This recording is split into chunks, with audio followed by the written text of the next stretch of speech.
প্রিয় শিক্ষার্থীবৃন্দরা আসসালামু আলাইকুম। আজকে হচ্ছে আমাদের জাভাস্ক্রিপ্ট পার্ট 12। সো আজকের ক্লাসে হচ্ছে আমরা যেটা শিখব সেটা হচ্ছে আমাদের জাভাস্ক্রিপ্ট স্টেটমেন্ট কি, বা এটা আসলে কিভাবে কাজ করে, বা এই জিনিসটা সম্পর্কে হচ্ছে আমরা একটু বিস্তারিতভাবে আলোচনা করব। সেটা হচ্ছে আমরা যখন কোনো ফাইলকে দিয়ে হচ্ছে কাজ করি বা জাভাস্ক্রিপ্টে কোনো মেসেজ দেখানোর জন্য আমরা যে কোনো মেসেজ ব্যবহার করি। আমি যদি একটু সরাসরি দেখি, আমরা যখন হচ্ছে জাভাস্ক্রিপ্টে কোনো মেসেজ দেখানোর জন্য হচ্ছে কি ব্যবহার করি, ডকুমেন্ট ডট রাইট, তাই তো? ডকুমেন্ট ডট রাইট ব্যবহার করি।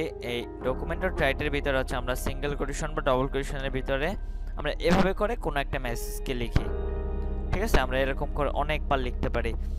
সো এই যে মেসেজ দেখানোর জন্য আমরা যে একটা সিস্টেম ব্যবহার করি, বা আমরা হচ্ছে অন্যান্য ল্যাঙ্গুয়েজের জন্য হচ্ছে আমরা এক একটার জন্য আমরা এক একভাবে কাজ করি। আমরা হচ্ছে জাভাস্ক্রিপ্টে জাভাস্ক্রিপ্টের মেসেজ দেখানোর জন্য ডকুমেন্ট ব্যবহার করি। তারপর হচ্ছে যদি আমরা পিএইচপিতে দেখাই সেক্ষেত্রে আমরা কি ব্যবহার করি, সেক্ষেত্রে হচ্ছে ইকো ব্যবহার করি। তারপর হচ্ছে এটার ভিতরে হচ্ছে এখানে এভাবে করে লিখি, তাই তো? এভাবে করে হচ্ছে আমরা কোনো একটা মেসেজ লিখি, বা এখানে হচ্ছে আমাদের কোনো ফার্স্ট ব্র্যাকেট বা এরকম কোনো কিছু দিতে হয় না, বা দিলেও কোনো সমস্যা হয় না। তো আমরা ওটার জন্য আলাদাভাবে কাজ করতে পারি। তো আমরা এই যে একটা মেসেজিং সিস্টেম বা এই যে ল্যাঙ্গুয়েজগুলো আমরা সেমভাবে কাজ করি, বা পিএইচপিতে ইকোর মাধ্যমে কোনো কিছুকে শো করি। তারপর হচ্ছে আমরা মনে করেন যে এই যে আমরা জাভাস্ক্রিপ্টে কি করি, ডকুমেন্ট ডট রাইটের মাধ্যমে। তারপর হচ্ছে আমরা যদি চাই যে অন্যভাবে আমরা যখন কোনো একটা অ্যালার্ট মেসেজ সেট আপ করি, আমি এখান থেকে কিছু কেটে দেই, ওকে। অ্যালার্ট ডবল কোটেশন, এটার ভিতরে সিঙ্গেল কোটেশন দিয়ে এখানে লিখি হাই, তাই তো?